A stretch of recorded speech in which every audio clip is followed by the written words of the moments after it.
नमस्कार दोस्तों, आज हम बात करेंगे भगवत गीता में कहीं गई कुछ बातें हर मनुष्य को अपने जीवन के लिए सुनना चाहिए। तो चलो शुरू करते हैं। श्लोक नंबर 1।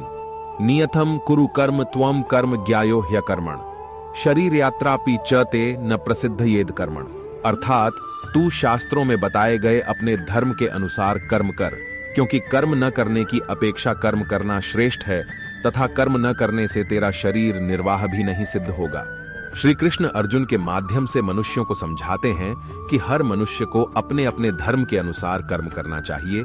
जैसे विद्यार्थी का धर्म है विद्या प्राप्त करना, सैनिक का कर्म है देश की रक्षा करना। जो लोग कर्म नहीं करते उनसे श्रेष्ठ वे लोग होते हैं जो अपने धर्म के अनुसार कर्म करते हैं, क्योंकि बिना कर्म किए तो शरीर का पालन पोषण करना भी संभव नहीं है। जिस व्यक्ति का जो कर्तव्य तय है उसे वो पूरा करना ही चाहिए। श्लोक नंबर 2। यद्यदाचरति श्रेष्ठस्तत्तदेवेतरो जन स यत् प्रमाणम कुरुते लोकस्तदनुवर्तते। अर्थात श्रेष्ठ पुरुष जैसा आचरण करते हैं सामान्य पुरुष भी वैसा ही आचरण करने लगते हैं।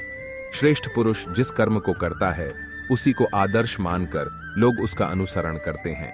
यहां भगवान श्री कृष्ण ने बताया है कि श्रेष्ठ पुरुष को सदैव अपने पद व गरिमा के अनुसार ही व्यवहार करना चाहिए, क्योंकि वह जिस प्रकार का व्यवहार करेगा सामान्य मनुष्य भी उसी की नकल करेंगे।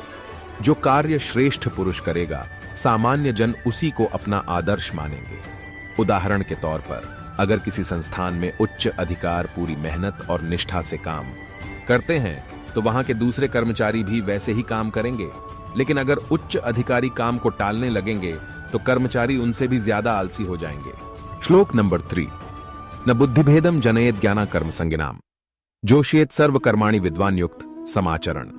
अर्थात ज्ञानी पुरुष को चाहिए कि कर्मों में आसक्ति वाले अज्ञानियों की बुद्धि में भ्रम अर्थात कर्मों में अश्रद्धा उत्पन्न न करे, किंतु स्वयं परमात्मा के स्वरूप में स्थित हुआ और सब कर्मों को अच्छी प्रकार करता हुआ उनसे भी वैसे ही करावे। ये प्रतिस्पर्धा का दौर है, यहां हर कोई आगे निकलना चाहता है।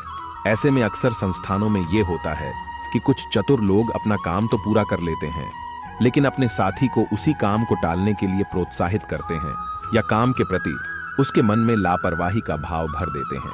श्रेष्ठ व्यक्ति वही होता है जो अपने काम से दूसरों के लिए प्रेरणा का स्रोत बनता है। संस्थान में उसी का भविष्य सबसे ज्यादा उज्जवल भी होता है। श्लोक नंबर 4। ये यथा मां प्रपद्यन्ते तांस्तथैव भजाम्यहम् मम वत्रमानुवर्तन्ते मनुष्य पार्थ सर्वश। अर्थात हे अर्जुन, जो मनुष्य मुझे जिस प्रकार भजता है यानी जिस इच्छा से मेरा स्मरण करता है उसी के अनुरूप मैं उसे फल प्रदान करता हूं। सभी लोग सब प्रकार से मेरे ही मार्ग का अनुसरण करते हैं। इस श्लोक के माध्यम से भगवान श्री कृष्ण बता रहे हैं कि संसार में जो मनुष्य जैसा व्यवहार दूसरों के प्रति करता है दूसरे भी उसी प्रकार का व्यवहार उसके साथ करते हैं। उदाहरण के तौर पर जो लोग भगवान का स्मरण मोक्ष प्राप्ति के लिए करते हैं उन्हें मोक्ष की प्राप्ति होती है। जो किसी अन्य इच्छा से प्रभु का स्मरण करते हैं उनकी वह इच्छाएं भी प्रभु कृपा से पूर्ण हो जाती है।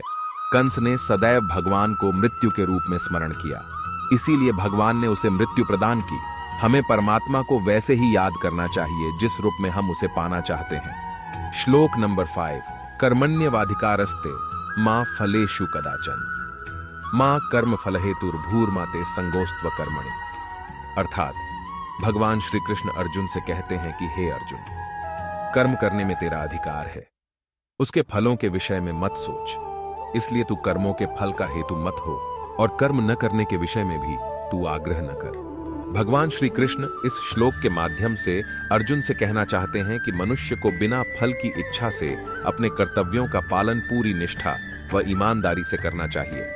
यदि कर्म करते समय फल की इच्छा मन में होगी तो आप पूर्ण निष्ठा से साथ वह कर्म नहीं कर पाओगे। निष्काम कर्म ही सर्वश्रेष्ठ परिणाम देता है, इसलिए बिना किसी फल की इच्छा से मन लगाकर अपना काम करते रहो। फल देना न देना व कितना देना ये सभी बातें परमात्मा पर छोड़ देच दो, क्योंकि परमात्मा ही सभी का पालन करता है। ये थी कुछ बातें जो हमें भगवत गीता से सीखनी चाहिए। ठीक है दोस्तों, मिलता हूं अगला वीडियो में, तब तक के लिए अलविदा।